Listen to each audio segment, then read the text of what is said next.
Then when we're able to do that, bam, bam, bam, bam, bam, the lovers card.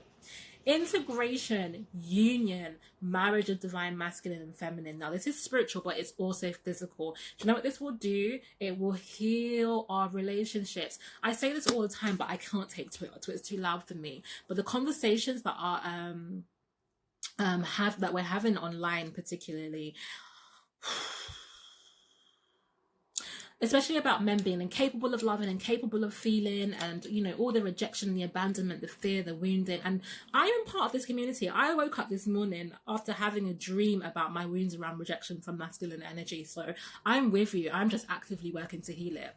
But the conversations that we're having are really redundant. And I keep saying, if we can't have intimate sexual love with men, okay, those of us who want to, the place to begin healing that is not sex. It's not by trying relationships and having sex with them. It's by having platonic relationships with them. It's by beginning with the most profound love relationship that we ever really experience, which is friendship. Listen, friendship is such a profound space of love, and we need to cultivate and build spaces of friendship with men. Okay, that's how we experience it. So again, conceiving of how they can be part of our communities, our visions, our projects, our plans, and then working with them, allowing ourselves to be supported, is how we heal some of those dynamics, so that there is space for physical union, there is space for relationships and marriages. Okay, and that is the same even if you don't want to be sexual with a man.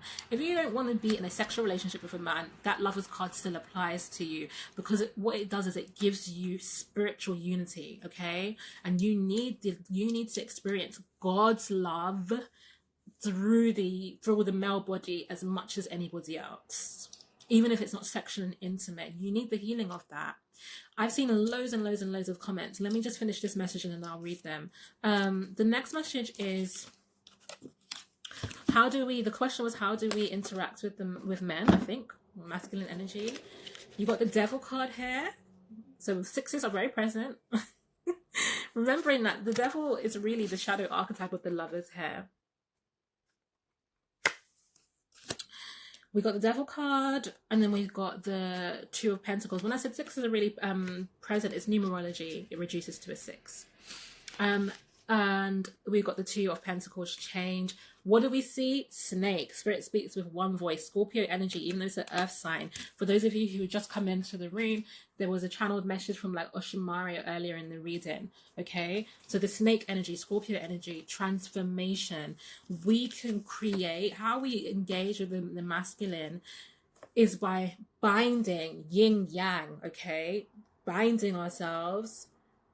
This is merging, internal merging, and external merging, coming together to change. This card is called the patriarchy, the existing destructive structure, the devil energy in our society. Okay, so some of us, the message Spirit keeps giving me is that we keep dealing with things on a mundane level. We keep thinking, oh, you know, I just really want this money, or I really want this relationship, and we don't understand the spiritual implications of what we're called to do. Hello, phone. Are we gonna, there we go.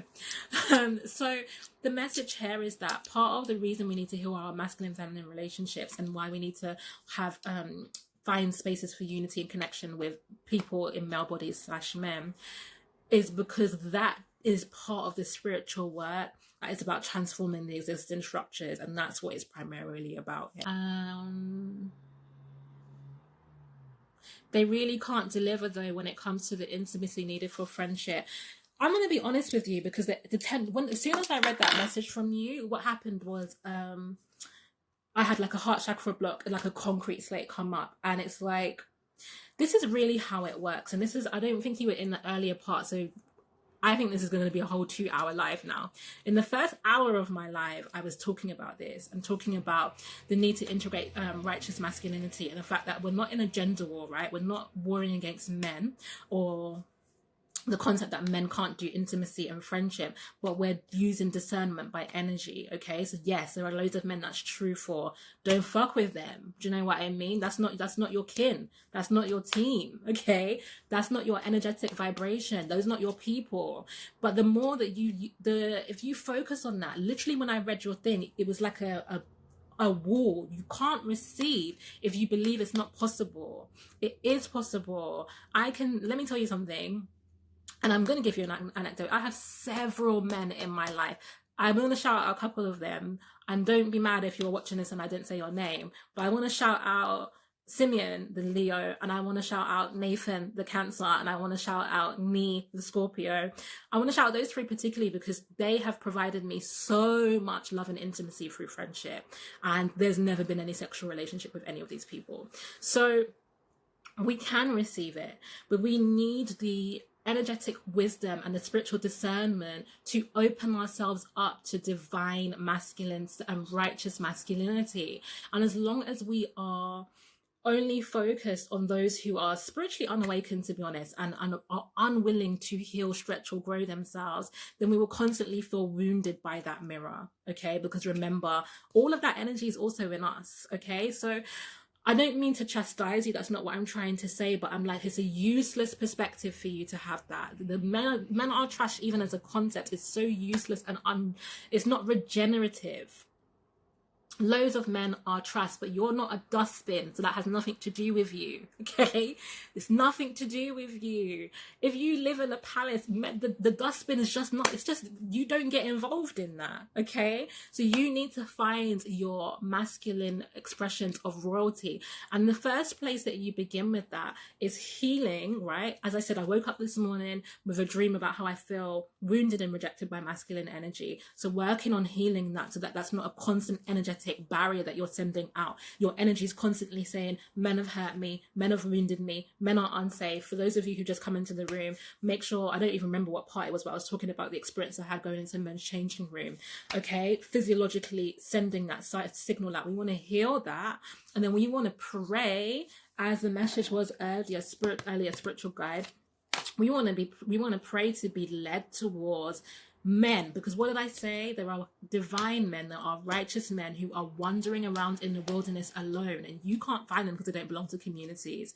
And so we need to integrate them into our community so that they can be located and found, and you can receive the love, the intimacy, the friendship, the connection that you deserve and that is available to you. Okay, Virgo moment finished.